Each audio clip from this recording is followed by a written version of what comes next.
Et c'est parti pour ce nouveau point d'actualité sur Télé Soleil. À sa présentation, Gilbert Magie. Franck Badibanga sur la mise en onde avant de commencer les titres. Radio Télé Soleil. Les Funaré va clôturer les colloques de 2 jours sur l'accès à la justice des victimes de son mandat dans la province du Kasaï. C'est mercredi 30 avril 2025 à l'hôtel La Rose. Radio Télé Soleil. Le 30 avril de chaque année, journée nationale de l'enseignement république et démocratique du Congo. Plusieurs activités ont été organisées à cette occasion par les autorités éducatives. Radio Télé Soleil. Le président de la commission électorale nationale indépendante au CENI, Denis Kadima, a déposé ce mercredi 30 avril 2025 le rapport annuel des activités de la centrale électorale auprès du rapporteur de l'Assemblée nationale. Radio Télé C'est tout Soleil. pour les titres de ce journal. Auditeurs, auditrices, bienvenue à toutes et à tous. Radio Télé Soleil. La lumière de l'information. Merci d'avoir choisi la radio Télé Soleil pour être correctement informé. Clôture ce mercredi 30 avril 2025 du colloque sur l'accès à la justice des victimes du mandat du Fonarevo de la province du Kasaï, organisé dans la salle de réunion de l'hôtel La Rose dans la commune de Kanzala. Ce colloque de 2 jours a réuni plusieurs couches sociales de la population, dont les députés provinciaux, les membres du gouvernement provincial, les représentants des services de sécurité et des chefs coutumiers, y compris les forces vives du Kasaï. Durant 2 jours, les participants ont échangé autour des différentes questions liées à la réparation des victimes sexuelles liées au conflit et des victimes des crimes contre la paix et de l'humanité de la province du Kasaï. Il était question au cours de ces colloques de signifier aux forces vives et aux autorités politico-administratives la volonté du Fonarev de pouvoir accompagner sur tous les plans les victimes des atrocités des Kamwina Sapu dans la région du Kasaï. Dans son mot de clôture, Peter Etussokan Kolomoni, alors ministre provincial de l'Intérieur et des Droits humains, a salué les déroulements des travaux et exhorte les parties prenantes à mettre en œuvre toutes les recommandations ici de ces colloques. Il espère que l'organisation de ces colloques va dorénavant permettre à la province du Kasaï à lutter contre toute forme d'impunité et à restaurer la dignité humaine des survivants des atrocités des Kamwina Sapu. Le ministre Peter Etussokan Kolomoni est au micro de Serge Olivier Congolo l'écoutant. Je prends la parole au nom de son Excellence, Monsieur le Gouverneur de province, avec une grande satisfaction pour clore officiellement ces travaux enrichissants qui ont porté sur l'accompagnement judiciaire des victimes de violences sexuelles liées aux conflits et crimes contre la paix et la sécurité de l'humanité. Ce moment de clôture est aussi un moment de bilan. Durant ces 2 jours de réflexion, nous avons écouté, partagé, débattu autour des enjeux cruciaux. La lutte contre l'impunité, l'effectivité du droit à la justice pour les victimes, la reconnaissance de leurs souffrances et la mise en œuvre des réparations appropriées. Nous avons également compris que l'accès à la justice pour des victimes n'est pas qu'une simple procédure judiciaire, mais c'est tout un chemin semé d'obstacles. Entre autres, l'éloignement des juridictions, coût élevé des procédures, manque de preuves, absence d'assistance judiciaire adéquate, stigmatisation sociale, et pourtant c'est un chemin essentiel, un chemin de reconstruction personnelle et collective. Voilà, c'était donc là Peter Etussokan Kolomoni. Je vous rappelle qu'il est ministre provincial de l'Intérieur et des Droits humains et qui a représenté les gouverneurs de province dans cette activité. Il était au micro, bien sûr, de Sergio Olivier Nkongolo. Et pendant ce temps, parlons autre chose à présent. À l'occasion de la journée nationale de l'enseignement célébrée le 30 avril 2025, la ministre de l'Éducation nationale, Raissa Malou, a lancé un appel fort à la mobilisation collective autour de l'école. Dans une allocution solennelle, elle a désigné l'éducation comme les premiers chantiers de toute transformation durable et invite l'ensemble des citoyens à s'engager activement pour bâtir un système éducatif résilient et équitable sous les thèmes éduqués pour transformer, former pour bâtir. La célébration a permis de saluer les rôles centraux des acteurs de terrain dans les progrès de l'école congolaise. Récemment, l'OATENI a exprimé sa reconnaissance envers ce qu'elle appelle les porteurs d'espérance de la République démocratique du Congo. Elle a déclaré: grâce à eux et malgré les défis, notre école avance, en évoquant les enseignants et chefs d'établissement, inspecteurs et cadres administratifs. La ministre a également mis en avant plusieurs initiatives phares mises en œuvre depuis les débuts de son mandat. Parmi celles-ci, l'instauration des rituels citoyens tels que la récitation du serment du citoyen, la levée du drapeau et l'exécution de l'hymne national chaque matin dans la province éducationnelle Kasaï. En cette journée a été célébrée sous une méditation en mémoire des enseignants et élèves qui sont privés de leurs droits éducationnels dans la partie est de la République démocratique du Congo, à présence de plusieurs autorités éducationnelles, notamment ministre provincial, Proved, IPP, Dinakopé, Sarni et gestionnaire de l'éducation nationale et nouvelle citoyenneté Kasaï et prenant parole, la directrice de l'éducation nationale et nouvelle citoyenneté Kasaï 1, Virginie Alembe Mbilinga, a salué la présence de chacun dans la salle des réunions de la division et rappelle le thème principal de cette journée dédiée à l'enseignement: éduquer pour transformer, éduquer pour bâtir. Selon elle, ce thème mobilise les acteurs de l'éducation à renforcer l'éducation à la gestion, à la paix et à la citoyenneté et à tous les niveaux, bien sûr, de l'enseignement et des formations. Les provinces de Virginie Lembe Mbilinga est ici au micro de votre radio L'Écoute. À l'occasion de la journée dédiée à l'enseignement national, pour vous souhaiter la bienvenue dans ce beau cadre de la division provinciale. Comme est convenu, nous sommes rassemblés pour suivre l'allocution de son Excellence Madame la ministre d'État, ministre de l'Éducation nationale et nouvelle citoyenneté, Raissa Malou. Dans quelques instants, vous allez la suivre en direct. Mais avant cet instant pathétique, j'ai le privilège de vous révéler les thèmes de cette journée dédiée à l'enseignement. Éduquer pour transformer, former pour bâtir. Ce thème vise à rappeler que l'éducation, au-delà de l'acquisition de savoir, il y a l'acte de transformation individuelle de l'homme.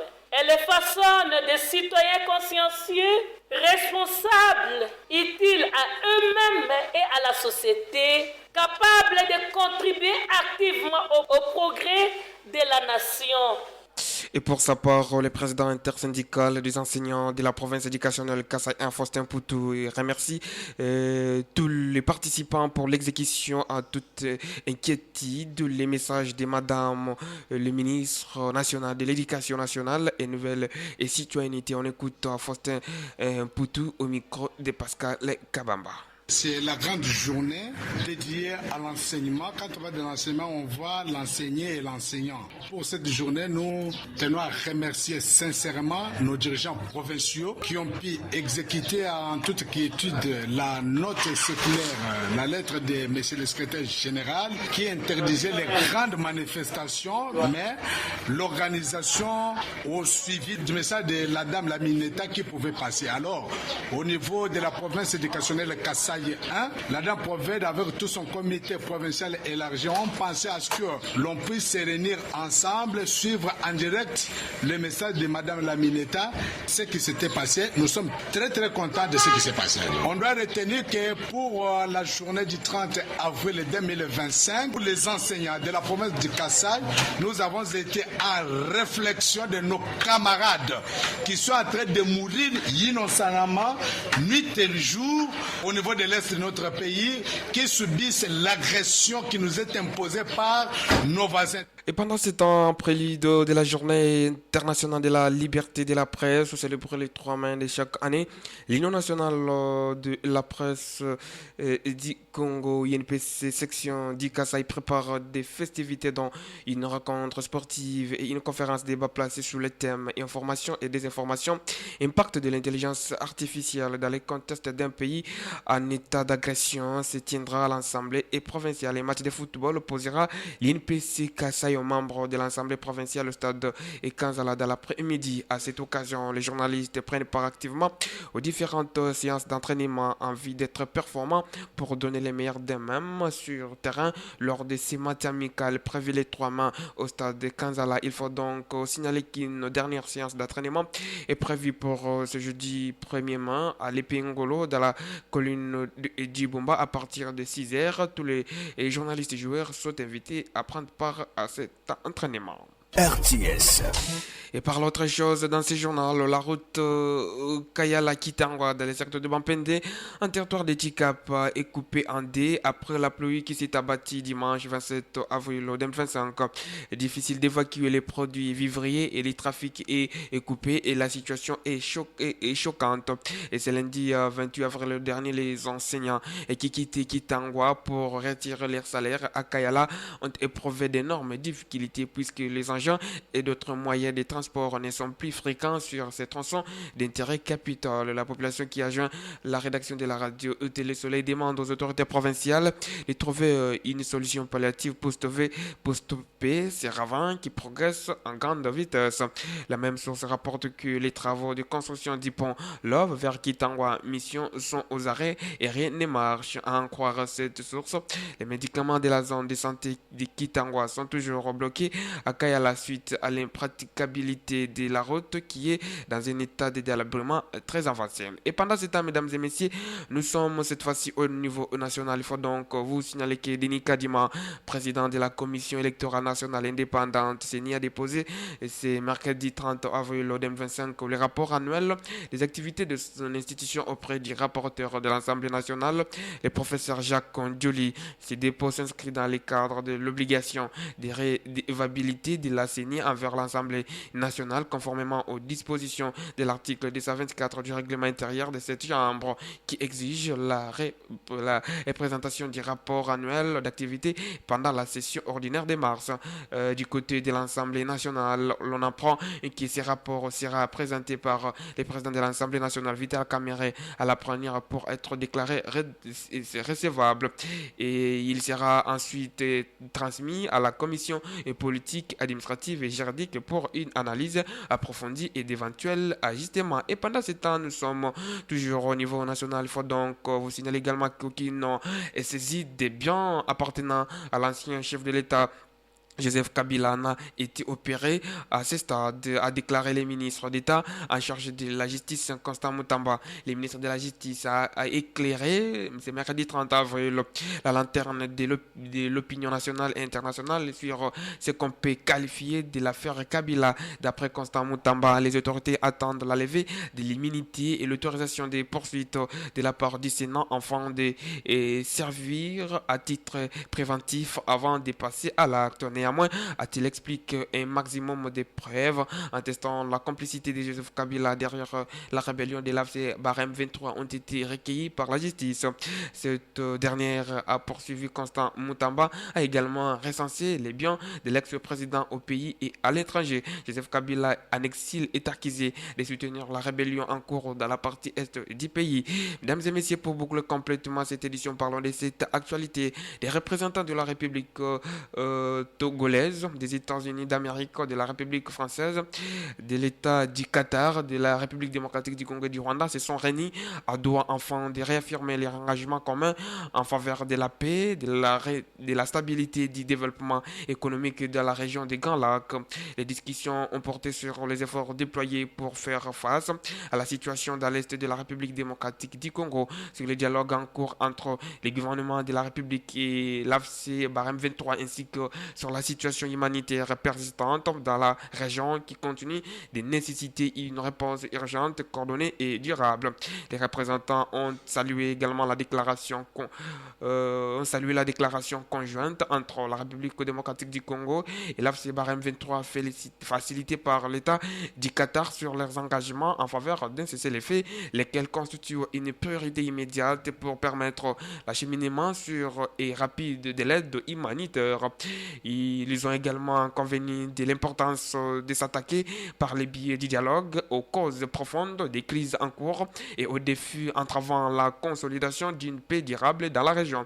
Les représentants ont réaffirmé leurs positions communes concernant la nécessité pressante pour les parties au conflit de parvenir à une résolution sans délai conformément aux résolutions pertinente de l'Union africaine et des Nations Unies et dans le respect des engagements relatifs à la souveraineté et l'intégrité territoriale des deux pays. Les représentants ont salué les progrès réalisés à la suite du sommet conjoint EAC Sadek tenu à Dar es Salaam en République unie de Tanzanie le 8 février 2025. Ils ont également accueilli favorablement les avancées significatives concrétisées par la signature de la déclaration des principes à Washington le 25 avril 2025 et ont exprimé leur volonté de contribuer aux efforts en cours visant à renforcer la confiance mutuelle, instaurer un cessez-le-feu durable et parvenir à une résolution pacifique du conflit. Ces efforts incluent, n'est-ce pas, notamment c'est mené par la communauté d'Afrique de l'Est EAC et la communauté de développement d'Afrique australe SADC sous l'égide de l'Union africaine et dirigé par son Excellence M. Fora Zimana Gazibé, président de la République togolaise et médiateur désigné par l'Union africaine dans ces dossiers. Mesdames et messieurs, c'est la fin complète de cette édition du journal parlé sur les antennes de la radio Télé Soleil. Journal mis en onde par Franck Badi Banga. Vous nous avez suivis dans les réseaux sociaux. Dites merci également à Franck Badi Banga. Ce journal a été présenté par Gilbert Magi sous la préparation de Pascal Kabamba, Jimimba ainsi que Sergio Olivier Congolo. Vous, tout ce qui venait de nous capter en cours de diffusion, je vous rappelle les titres. Radio Télé Soleil. Les fonds rêvent à clôturer les colloques de 2 jours sur l'accès à la justice des victimes de son mandat dans la province du Kasaï. C'est mercredi 30 avril 2025 à l'hôtel La Rose dans la commune de Kanzala. Radio Télé Soleil. Le 30 avril de chaque année, journée nationale de l'enseignement en République démocratique du Congo. Plusieurs activités ont été organisées à cette occasion par les autorités éducatives. Radio Télé Soleil. Le président de la commission électorale nationale indépendante, Séni Denis Kadima, a déposé ce mercredi 30 avril 2025 les rapports annuels des activités de la centrale électorale auprès du rapporteur de l'Assemblée nationale. Radio Télé Soleil. Vous avez suivi, nous vous disons grandement merci pour votre sympathique attention. Auditeurs auditrices de la radio Télé Soleil, merci de nous avoir.